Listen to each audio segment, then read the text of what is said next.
Is Bo-Katan the now new ruler of Mandalore and owner of the Darksaber, by way of right, and who truly is now in possession of the legendary lightsaber? Episode 2 of The Mandalorian kept us on the edge of our seats, as Din Djarin was stunned and captured by a strange alien cyborg, living as an ambush hunter in the depths of the Beskar mines. When Din Djarin is taken in by the creature to its habitat, we see the alien stripped in of his blaster, and then the saber, tossing it irreverently to the ground below. In this moment, he is technically disarmed, and then later, Bo-Katan rescues Din Djarin by using the Darksaber to kill this creature, though she gives the saber back to Din Djarin without any fuss or confusion. But since Bo-Katan was the one to kill the creature that disarmed Din Djarin, does that now make her the rightful wielder of the Darksaber? Welcome back, curious acolytes of the Force and Mandalorian vagabonds, to our archives. This is an important question that we would most definitely like to address and figure out the right way, as the Darksaber's changing of hands is vitally important to its legacy and the legacy of Mandalore. So, is Bo-Katan now truly the rightful owner of the Darksaber? Upon viewing the most recent episode, our researchers have come to an alarming discovery. By the Darksaber's own rules, it would appear at first that Bo-Katan has become the new wielder of the Darksaber, changing hands from Din Djarin to the creature and then back to her. At first viewing, it would seem as if this is the way things went, as the Darksaber thrives off of this system of domination, and whoever is most dominant wields the Darksaber. If one being defeats the owner of the saber in combat, then they have right to lay claim to it as their own, and become the new leader of Mandalore.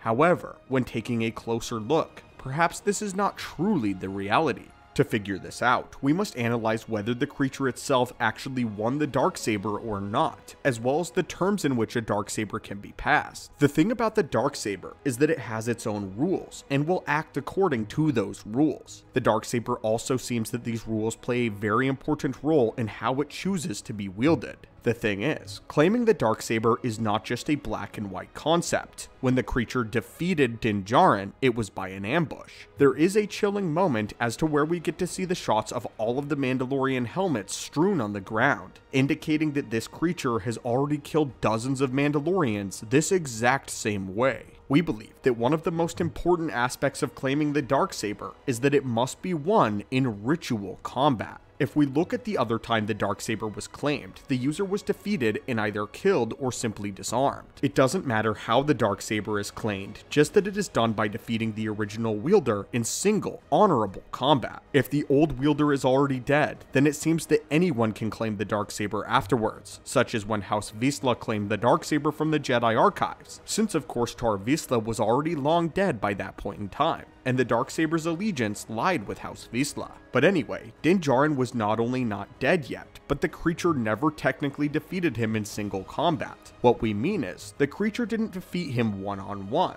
and it likely would not have been able to, but rather, it defeated him via ambush tactics. No formal challenge was issued like in the case of Maul and Pre Vizsla, or Paz Vizsla and Din Djarin. Therefore, the creature has no right to the saber since it was won illegitimately. But we have more evidence. The second reason that the Darksaber wouldn't now belong to Bo-Katan is because she, nor the creature, ever officially claimed the Darksaber. And there's the other trick to the weapon. The saber must be claimed. It is a ceremonial item, one with a will, and one that follows the rules. Therefore, it expects its wielders to follow these rules as well, which means that there must be conscious claiming of the Darksaber. And of course, to claim the saber doesn't necessarily mean holding it aloft in one's hand and announcing audibly to the galaxy that you claim it in your name. It can also simply be the act of retrieving the saber after defeating its owner, as that is what happened when Din Djarin unintentionally claimed the Darksaber from Moff Gideon, or when Gideon claimed it from Bo-Katan. The act of defeating the wielder in single combat and then taking it for oneself is in effect the act of claiming ownership over the weapon. It doesn't matter that Din didn't want it or was retrieving it for Bo-Katan. The saber follows the rules, and it likely would have been another thing if Din had defeated Moff Gideon but not taken the saber from him, but rather presented it to Bo-Katan for them to have a rematch duel, which yes, would have been a complicated matter, but still probably would have followed the rules of our estimation of the Darksaber. This is precisely why Darth Sidious isn't the rightful owner of the lightsaber. In his duel against Maul, Sidious not only disarmed him of the weapon in the end, but also completely defeated him.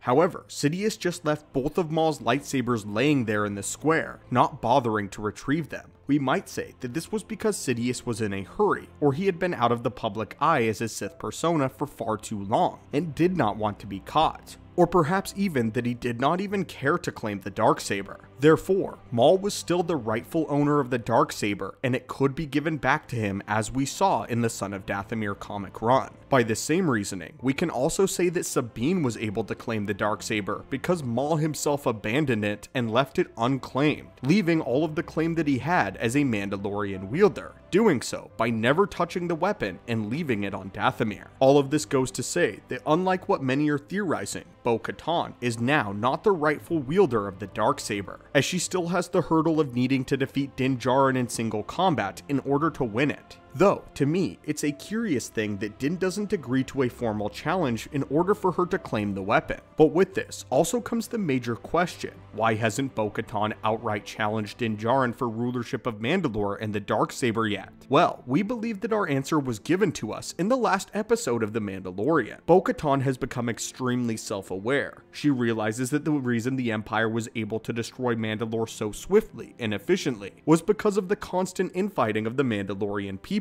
Before the events of the Phantom Menace, the Mandalorian people were fractured in up to 4 different belief systems, where in the past they had been mighty and united. Bo-Katan simply states that the Mandalorians have been destroying each other for generations now, and that it is this infighting that has made them weak, extremely similar to the ways of the Sith. Ironic as both the Sith as well as the Mandalorians stem from a warrior culture. Bo-Katan is likely sick of this infighting and believing that challenging Din Djarin right now will only feed into it. And that is why we speculate that she hasn't challenged him quite yet for rulership of Mandalore and its people. But anyway, my friends, what are your thoughts on this? What are your thoughts on why Bo-Katan has not challenged Din Djarin yet for rulership of Mandalore? And our explanation on why she is now still not the true rightful owner and wielder of the Darksaber. As always, my friends, thank you guys so much for watching and supporting our channel. It truly means the world to us. And if you haven't yet, reach out with the Force and crush that subscribe button.